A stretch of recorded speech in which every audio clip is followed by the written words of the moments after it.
If agents haven't used some sort of AI, then I don't know how they could continue, especially in the next 5 years. That property was on the market here in Wales for 2 years with no movement. So we've just tried to change the game a little bit. So we've already had inquiries within the space of 24 hours. You don't have to have this amazing idea. Don't be scared to make mistakes, because I've made hundreds. Just keep plugging, and opportunities will come. And you just got to be relentless with it.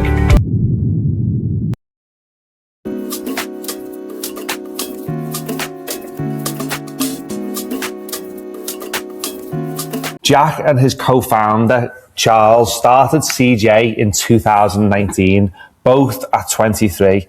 And 7 years on, they've built it into one of the most modern marketing-led independent agencies in South Wales.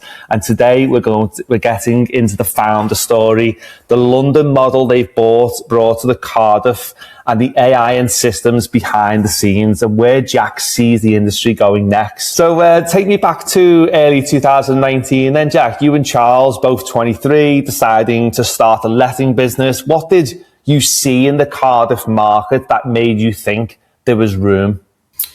Yeah, so I had a bit of a sales background, and Charles, me and Charles were best mates in school since about year 9, so we're about 12 or 13. And Charles worked in lettings for somebody at the age of 16, did a bit in college, and then he went and worked straight away. I finished college, didn't go to uni, went travelling to Australia for a year and came back and worked in sales. So when I came back, me and my dad were getting a rental with an agency in Cardiff, and the process was just shocking. It was almost like quite a big step in our lives, and it was just made that, it just wasn't great. So I worked in sales, and then I set up a company. It was basically when like Anthony Joshua was fighting in Cardiff, and we had the Champions League final that one year. And Airbnb at the time was just going massive. It was growing rapidly. So I set a company up where we would lease properties and we would put them on Airbnb. And it went really well for about a year to 18 months. And then we had about 14 properties. And then it was getting quite tough to fill them all on like Tuesday, Wednesday nights, because there was quite a lot of them. So Charles was in employment at the time, and I said, look, why don't we set something up and just see how it goes? And that's basically what we did. And our vision was just to change the process and be a bit more personal with everything, and just make it an easier transition to what I'd experienced years before. Yeah, I remember you saying that the customer service and maintenance side was shocking, when you were renting. So, was that the spark then? Was that quite like something that drove it? Yeah, because I was dealing with the properties anyway. Airbnb, is a lot of investors that will go down that route straight away. But for us, we were doing maintenance every time. People were forgetting their keys on Saturday night. They go on a stag do, forget their keys. You'd be running, letting people in. People were having house parties, things like that. So there was a lot of issues with it. So as soon as we moved that model over from a financial perspective, there wasn't much profit difference, and there was less work. But yeah, in terms of that, the work then that we could utilise the time with was just serving those customers, because it was about 2 or 3 properties we took over when we set it up and we went through everything. But yeah, the landlords that we've had 7 years are still with us now, and it's lovely to see. And I think from our point of view, we were just making sure that we were delivering a service that we said we would. So I was offered a job then after all this, and obviously it was only a few properties. So I took a full-time job in the end of 2019. So this was something me and Charles were doing in the evenings, but it worked well because the inquiries we were getting couldn't do viewings in the working day. So we were filling the properties just by doing late night viewings between 5 and 7. So we were really hungry at the time to just build it and build it and build it. And we haven't got one of those stories where we set the company up and we had to make X amount, otherwise we risked everything, we remortgaged our houses, etc. It wasn't one of those. It was let's get a product that we can do, we can build, and let's just do it organically. Let's not run before we can walk. And it's a bit different now because we've organically got that subscription model portfolio built up to what it is today. But at the time, it was just something that, it was a secondary income, and we weren't reliant on it, but we just wanted to make sure we were delivering what we say, what we said we would deliver. Yeah, definitely. It's so important, isn't it? Obviously, having co-founders as well. I've got businesses myself, and what's the split between you and Charles then? Like, who does what? Well, yeah, and that's that. Freddie, I totally agree. I think I couldn't imagine doing it with anyone else, because he is fantastic. He is from a systems background, so his full-time job was managing one of a huge system company from Australia, and incorporating that face to face with some real high businesses in Britain. So he's systems based mainly, and he can do the agreements. He's very technical, whereas I'm more sales. So I'll drive that. I'll build the landlord portfolio up, which we've done. So it's a real good mix. It's almost selling what me and him do. I think is a good split as well. There's no egos involved. We're both very respectful of each other, and I think that's why it's been very successful. Yeah, definitely. It's so refreshing to have such a good co-founder, and you both pull in the same direction for any business. It's good to bounce ideas off. I'm sure there's probably some clashes at some point. You can't always agree, but they're always good conversations to have, aren't they? As a founder in a business that is always kind of like, pivoting to what's new, whether it be, I know we spoke previously about like integrating AI into the business. I know you've done quite a bit on that, which we'll touch on later on. But, obviously both of you are young, you're hungry, and obviously you've adapted to what was back 2019 to now, which leads me to like the London model in Cardiff. What does that actually look like in practice? Like, what are you doing that the old school agencies aren't? So yeah, no, 100%. On the first bit of your question, there's always clashes. So I totally agree. Like we sit down in a meeting, whether it's a quarterly meeting, we're together all day, if I'm off on viewing. So we'll never always agree on everything. We have the discussion and then that's it. That's what works, because we don't hold the grudges. Some things I get wrong, something Charles gets wrong. Sometimes we have ideas, maybe don't back it, then it happens. It happens, but because we're so passionate about the business, and we're always asking, like, we love criticism, because we don't have it a lot now, which we like, but when we were growing it, we'd always say, how can we be better? And the good landlords would always give us 2 or 3 things that we can then work on, and that's why it's pushed to what it is. And then secondary with the London model, I don't know if you'd seen our LinkedIn, so literally yesterday we've collaborated with one of the fastest growing agents in London, Devonports. So I met Aaron and James, the founders of that, and they share very similar values to what me and Charles do.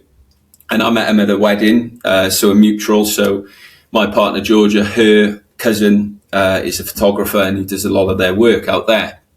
So he'd introduced us, and we just got talking. It was one of those conversations. Within 5 minutes, we were like, this could be something special. But they followed us anyway, and we'd followed them. So we knew of each other. Obviously, they're very established and are doing some amazing things. But we sort of said, look, if we can get something in the Cardiff market, would you come down and list it, and maybe we could collaborate? And they said yes. And we managed to, so we've actually listed now a £3 million Victorian home, 6 bedrooms, huge 3 stories. So we've listed that, and we've collaborated with London. So the point I'm making is that property was on the market here in Wales for 2 years with no movement.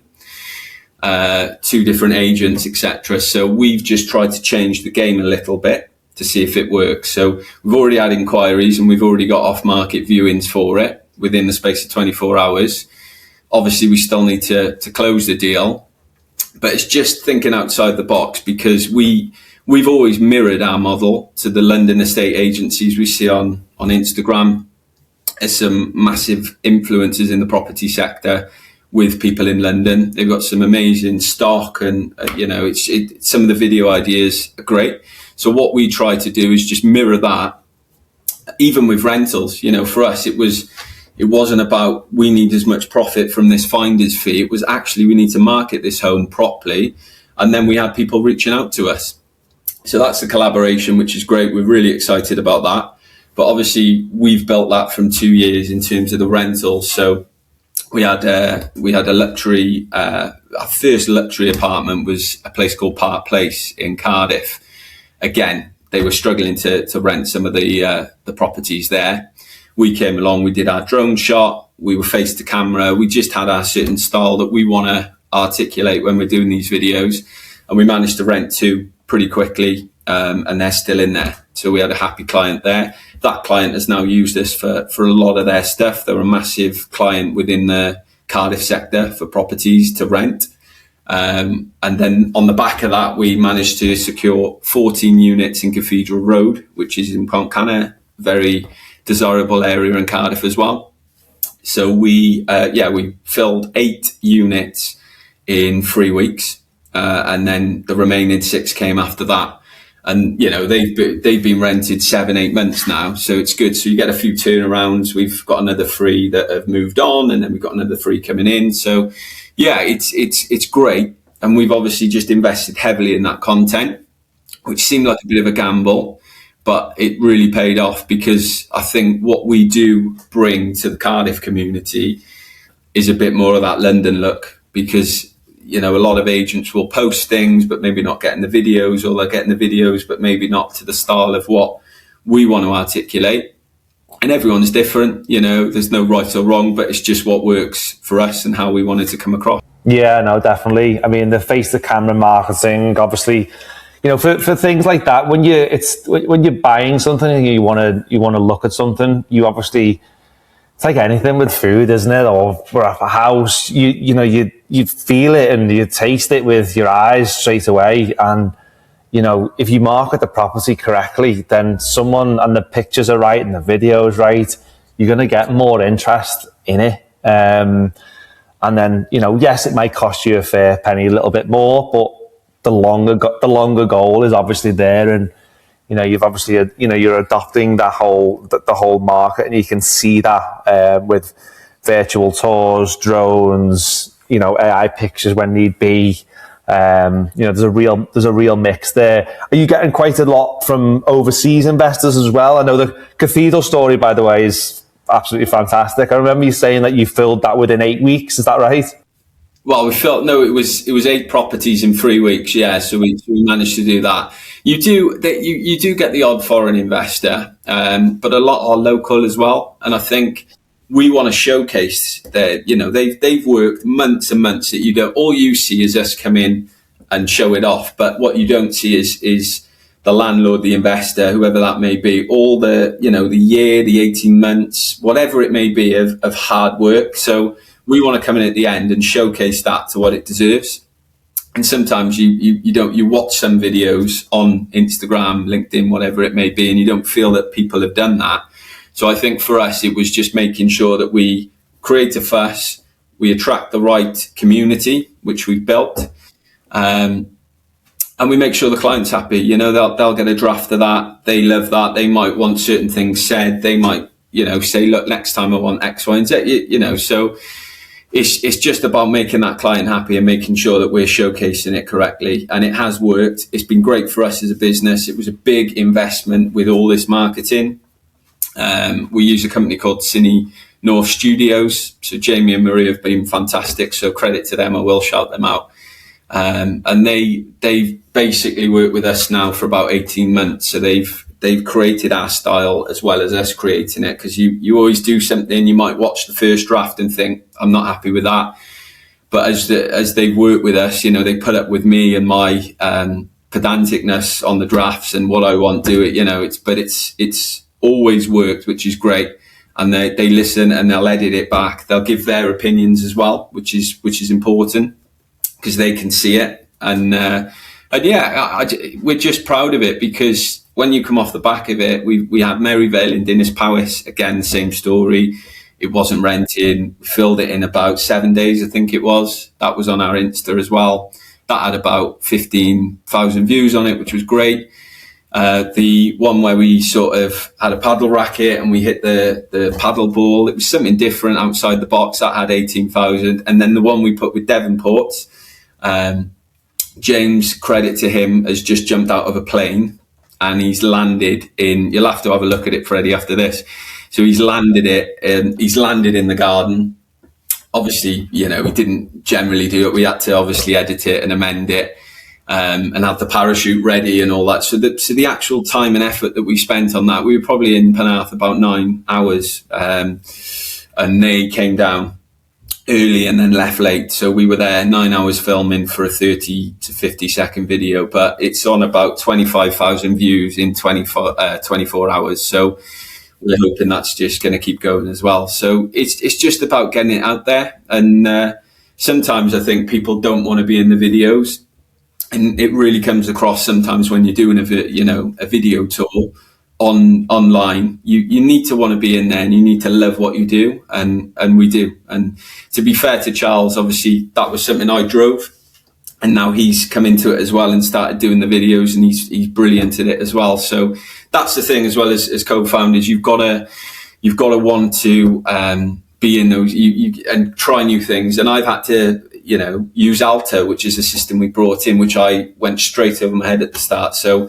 we've both got a sort of it's very well having set things, which we do specialize in, but you've still got to have adapt to both as well. That's the biggest thing of what you've just said then is coming out of a comfort zone, because there's a lot of companies that don't do a lot of marketing. Obviously you said Charles is now coming into the videos and starting to adapt it because he can see the results, but it's kind of like just doing that first video and trying to take off that I don't care what people think, because they're gonna talk regardless of whether you're being successful or not successful, or if that video's good or not good. It doesn't really matter, because content is just content. Obviously you want to make it as great as possible, but you've just got to try things, and you've got to take yourself out of those comfort zones, because otherwise you're just going to be in the same lane. You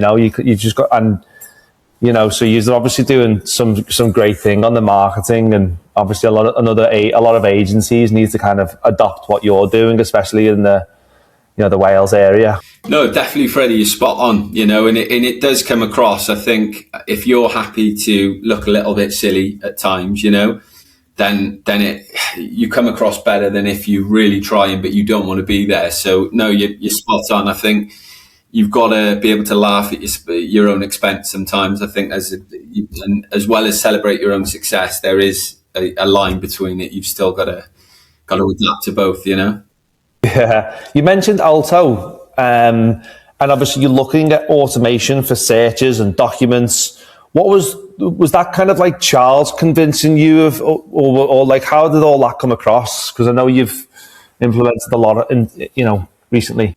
Yeah, no, credit to Charles, because he implemented Alto. He looked at numerous different systems, and that was the system for us. So I just backed him on that, because that isn't my bag, so to speak. But he's implemented that. So we've literally streamlined our processes, from tenants to reporting maintenance things to us having new instructions and listing them and valuing them, from reporting to invoicing to everything. So he really he's changed the game from that. So it's nice, because as I'm out there, grabbing the sales in and building that up from that element, he's then farming it all together and making sure it's, streamlining it basically. And that's why we've been able to grow at the pace we have, because of things he's implemented. Yeah, no, definitely. I know you said you spent about a year finding the right AI stack for that work. So, it's a lot of people kind of fall off after a few months. It is quite difficult. There's so many different tools that you can kind of use. So it is one of them. I mean, we've been helping businesses as well. There's a lot of estate agents that haven't implemented AI right now. What's been the main thing that's kind of helped? Like, do within that system that you can see the automation really working and seeing the ROI on? Yeah, I mean, if agents haven't used some sort of AI, then I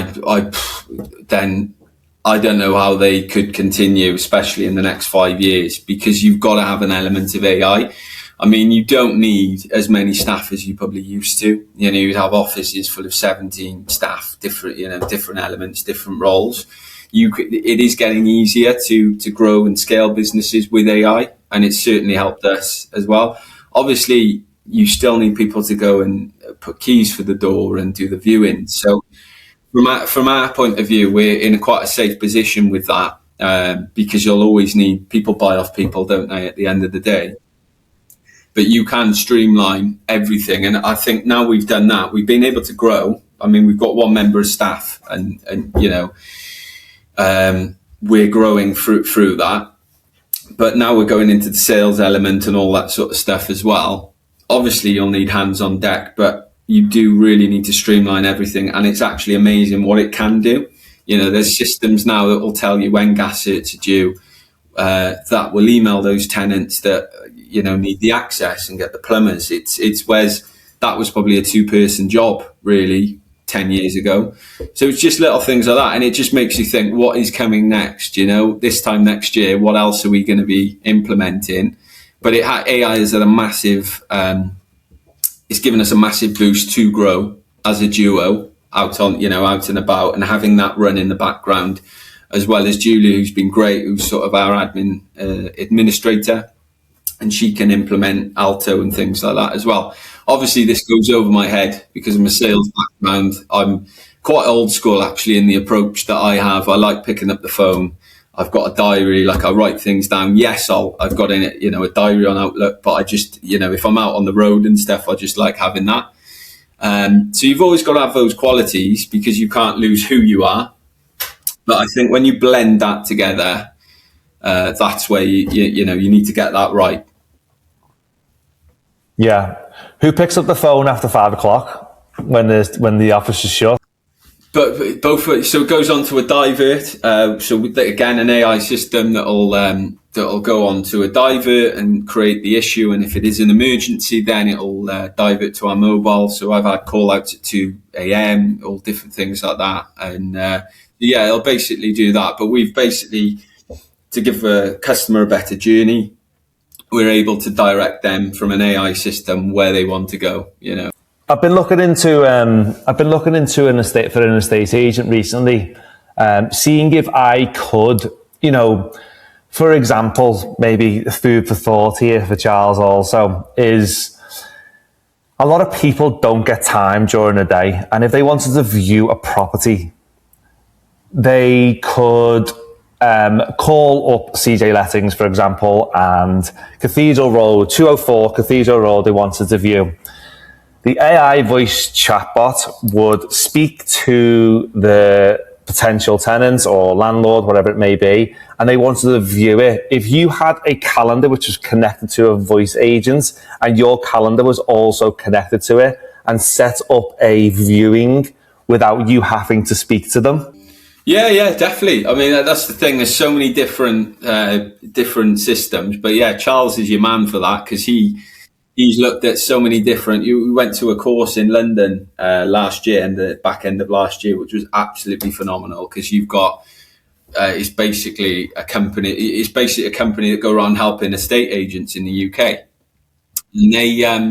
and there was a guy with like a chatbot system. Again, you can tell I don't deal with the system side of it. There was all these different things that people had, and it was just incredible. But yeah, something like that does really help. I mean, with viewings, it's always 90% initiative and 10% referencing. And you've got to get the initiative from an initial meet. So we'd always meet the tenants. I mean, we do the odd, if someone does a virtual tour and they can't make it, that's fair enough. But we always want to get to know the tenants. One, to make sure they'd be happy, and two, to make sure the landlord would be happy. But if you could say to me, look, we can create that initiative from an AI system, I'm all ears. The one thing that people don't know what to do right now, because I mean, I'm still a little bit old school. I still use a diary, and it's just a kind of like, everyone uses ChatGPT. I think everyone may use Claude, everyone use maybe Grok or Gemini, whatever it may be, but it's the all the other tools, like the lead nurturing of like, when a call comes in, where does it go? What's the customer journey? All that type of stuff. Like, that's part of kind of AI. And not a lot of company owners know how to implement it into their business. And it does take time. Look at you and Charles. Charles is obviously very technical, and it took over him a year to kind of implement something into the business. Obviously, the tools are getting a lot better now, but businesses just don't know how to do it. So that's why they kind of use my business to do it, implement it, and then obviously maintain it, make sure it's running correctly. But I think in the next 2 or 3 years, I think businesses are going to be optimized hugely, because there'll be a lot of people wanting to sell this into companies, like I was talking then, like an AI receptionist, for example, and then you've got your one-man bands as well, this will definitely help. Like, you've got electricians, joiners, plumbers, and they have fantastic businesses. And if you go to, for example, a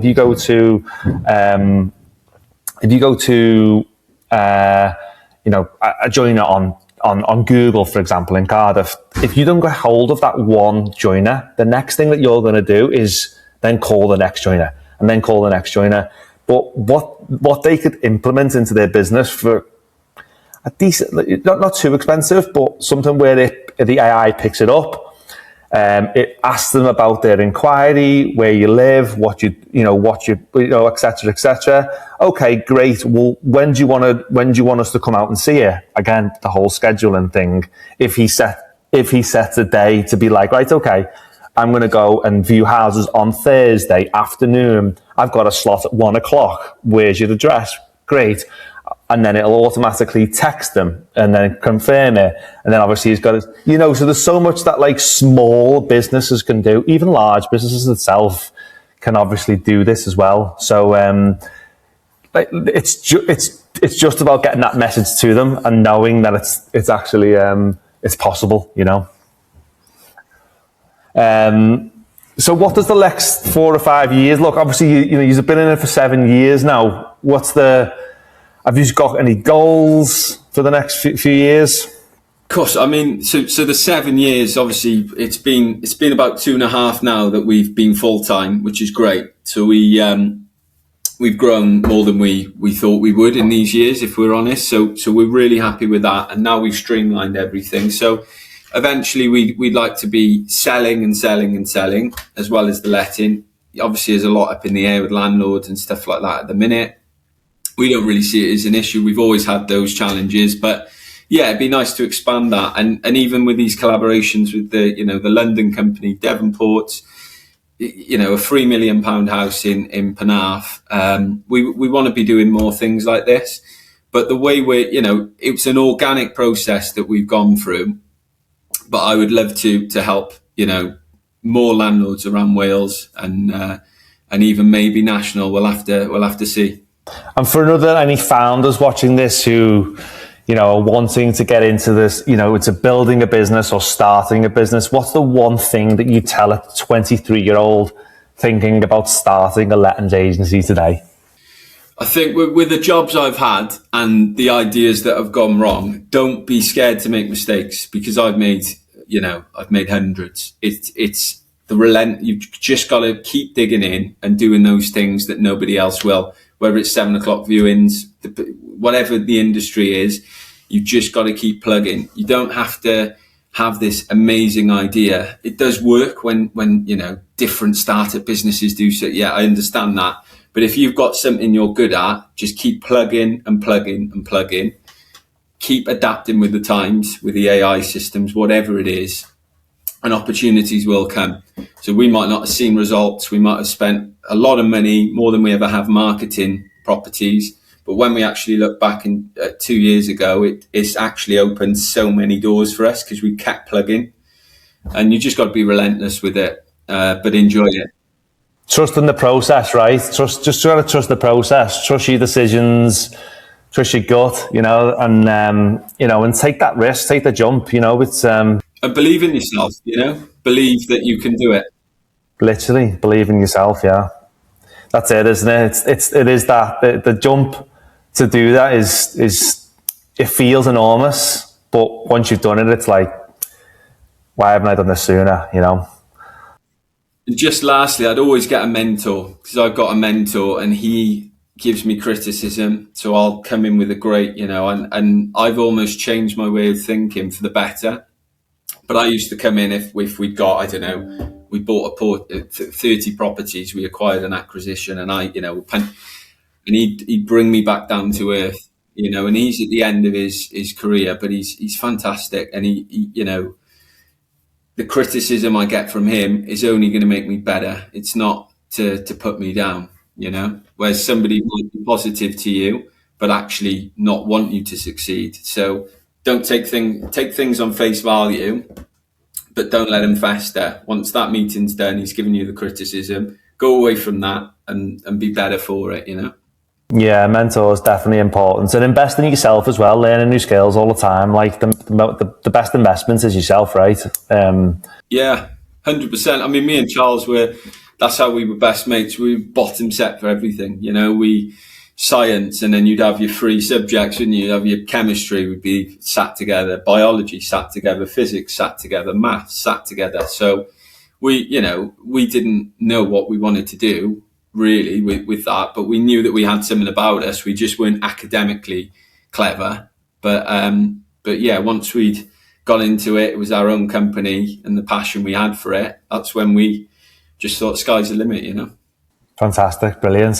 Where can we find you, Jack? What's all the social medias? So definitely have a look at the collaboration video. We're CJ Lettings Ltd, at CJ Lettings Ltd on Instagram. I'm Jack Harrold, 2 R's, which I've had to say all my life, on LinkedIn. So any other founders on here, anyone we can help, anyone that might need help, just reach out to me. Be good to connect.